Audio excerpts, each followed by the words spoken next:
Friends, आज हम पढ़ने वाले हैं मौलिक अधिकारों में चौथा अधिकार। हम 3 अधिकार पढ़ चुके। विधि के समक्ष समानता का अधिकार, स्वतंत्रता का अधिकार और शोषण के विरुद्ध अधिकार। चौथा अधिकार है धार्मिक स्वतंत्रता का अधिकार। और धार्मिक स्वतंत्रता के अधिकार का वर्णन हमारे संविधान के अनुच्छेद 25 से 28 तक है। तो आज हम इन चारों अनुच्छेदों का अध्ययन करने वाले हैं। इसके बाद हमारे 2 मौलिक अधिकार और बच जाएंगे, तो संभवतः आने वाले 2 वीडियो में उनको और कंप्लीट कर देंगे। धार्मिक स्वतंत्रता के अधिकार में पहला है अंतःकरण की स्वतंत्रता, अनुच्छेद 25। अनुच्छेद 25 में क्या कहा गया है कि भारत का प्रत्येक नागरिक अपने मन, अपनी आत्मा के अनुसार किसी भी धर्म को स्वीकार कर सकता है। जिस धर्म को वो स्वीकार करता है उसकी उपासना कर सकता है, अपने धर्म का प्रचार प्रसार कर सकता है, अपने धर्म के क्रियाकलापों को कर सकता है। उदाहरण के तौर पर रमजान के महीने में इस्लाम वाले रोजे रखते हैं, सुबह उठकर नमाज अदा करते हैं। उसी प्रकार से हिंदू धर्म में नवरात्रा पर्व आता है, पर्व का आयोजन कर सकते हैं। मुहर्रम में मुहर्रम का जुलूस निकाला जाता है। इसी प्रकार आपने सुना होगा सिंधी संप्रदाय में झूलेलाल जयंती आती है, वो अपना जुलूस निकालते हैं। तो अपनी रीति रिवाज, अपने धार्मिक संस्कारों के अनुसार अपने धर्म को मान सकते हैं, उसकी उपासना कर सकते हैं, अपने धर्म का प्रचार प्रसार कर सकते हैं। ये स्वतंत्रता देता है हमें अनुच्छेद 25। और अनुच्छेद 25 से संबंधित एक मामला न्यायालय में आया। वो मामला इस प्रकार है, आनंद मार्ग मामला 1995 में आया था। और इसमें क्या प्रतिबंधित किया गया कि कोई भी धर्म का उपासक हो, वो आप कहीं देखा होगा आपने, जादू टोना करने वाले और सड़कों पर नाटक दिखाने वाले लोग मानव खोपड़ी, कंकाल खोपड़ी है ना, उनको लेकर नाटक करते, उनका प्रदर्शन करते हैं। तो 1995 में प्रतिबंध लगाया गया कि नर कंकाल या नर खोपड़ियों को लेकर कोई भी व्यक्ति इस प्रकार के कार्यक्रम नहीं करेगा। जैसे खोपड़ियों को लेकर तांडव नृत्य किया जाता है, ऐसा नहीं किया जाएगा, ऐसा करना प्रतिबंधित है।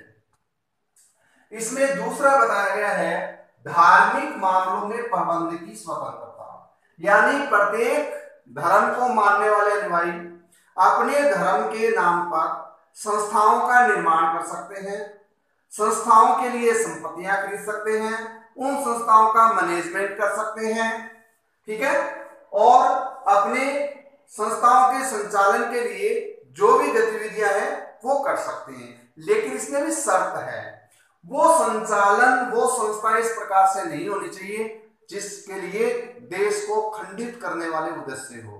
उदाहरण के तौर पर मैंने एक दिन पहले बताया था, सिमी नामक एक संगठन था, इस्लामिक स्टूडेंट संगठन था, वो आतंकवादी गतिविधियों में शामिल होने का उसको बैन कर दिया गया।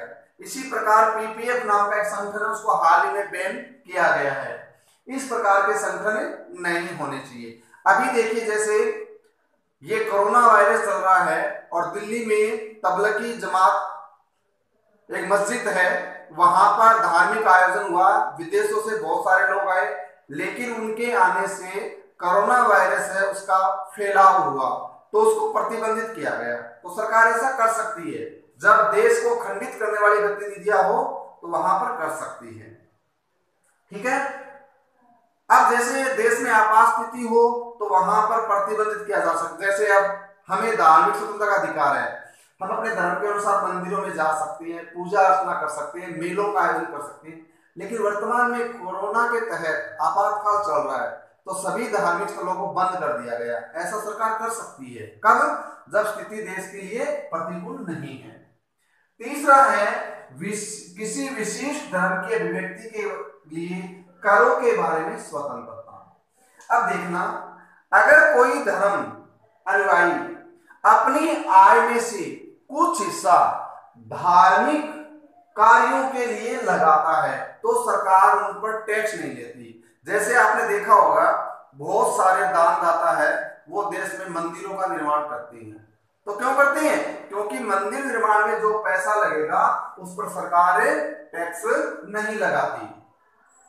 तो अपने धर्मों के प्रचार प्रसार के लिए, अपने धर्मों के विकास के लिए अगर कोई धार्मिक आयोजन किया जाता है तो उसके ऊपर जो धन खर्च करता है उस पर कोई टैक्स नहीं लगा सकता। लेकिन एक बात ध्यान रखना, अगर सरकार किसी धर्म के विकास हेतु कुछ कार्य करती है तो उस कार्य पर जो खर्च होता है ना, उसके बदले सरकार उस धर्म को मानने वाले जो समुदाय हैं उनसे शुल्क ले सकती है। क्या ले सकती है? शुल्क ले सकती है। उदाहरण के तौर पर पुष्कर मेलों का आयोजन हुआ और इस पर सरकार ने कुछ बहुत बड़ा खर्च किया था, पता हो तो आपको। इसी प्रकार अजमेर में मोइनुद्दीन चिश्ती की दरगाह पर उर्स का मेला लगता है, वहां पर सरकार अगर कुछ खर्च करती है तो उन खर्चों के बदले सरकार उस समुदाय के लोगों से कुछ शुल्क ले सकती है। अब कहोगे सर टैक्स लेती है शुल्क लेती है? टैक्स और शुल्क में अंतर है, ध्यान रखना। टैक्स अलग है, शुल्क अलग है। टैक्स तो सरकार बिना किसी खर्चे के प्रतिफल के जनता से वसूल करती है, सरकार का अधिकार है। जैसे हम इनकम टैक्स चुकाते हैं, सरकार बदले में क्या देती है? कुछ नहीं देती और हमसे टैक्स लेती है। सेल टैक्स है, सरकार बदले में कुछ नहीं देती, हम चुकाते हैं। जीएसटी है, वेल्थ टैक्स है, गिफ्ट टैक्स है, ये सारे टैक्स हैं वो सरकार को हम देते हैं। और शुल्क क्या है? सरकार हम पर कोई विशेष खर्च करती है और उस खर्चे के बदले में हमको चुकाना पड़ता है, वो क्या कहलाता है? शुल्क कहलाता है। ठीक है, तो ये ध्यान रखना। अब लास्ट है इसमें, राजकीय शिक्षण संस्थानों में धार्मिक शिक्षा निषेध अनुच्छेद 28 के अनुसार। अनुच्छेद 28 बताता है कि ऐसी शिक्षण संस्था जिसका गठन किसी राज्य सरकार ने किया हो चाहे केंद्र सरकार ने किया हो, अगर उस शिक्षण संस्थान में कोई शिक्षक शिक्षा देता है तो वो किसी धर्म विशेष के प्रचार प्रसार हेतु शिक्षा नहीं दे सकता और न ही कोई धर्म उस पर अपने प्रचार प्रसार के लिए प्रतिबंध लगा सकता, उसको बाध्य कर सकता है कि आप इस धर्म का प्रचार प्रसार करिए। तो किसी भी धार्मिक सार्वजनिक शिक्षण संस्थान है उसमें धार्मिक शिक्षा नहीं दी जाएगी। उदाहरण के तौर पर जैसे कोई गवर्नमेंट की शिक्षण संस्था है, अब मान लो बीजेपी की सरकार है तो वो चाहे कि हिंदू धर्म के प्रसार के लिए कट्टरवाद की शिक्षा देनी शुरू कर दे, ये मदरसे चलते हैं तो यहाँ पर भी इस्लाम धर्म के प्रचार प्रसार हेतु शिक्षा देना प्रतिबंधित है। अगर कुछ लोग ऐसा करते हैं तो उनके खिलाफ कानूनी, वो गैर कानूनी है और कानून उसके खिलाफ एक्शन ले सकता है। तो ये था हमारे धार्मिक स्वतंत्रता का अधिकार और इस अधिकार में 4 अनुच्छेद को पढ़ा हमने 25 से 28 तक। आगे 2 अधिकार और बचे हैं, वो अधिकारों का वर्णन हम नेक्स्ट 2 वीडियो में करेंगे। Thank you.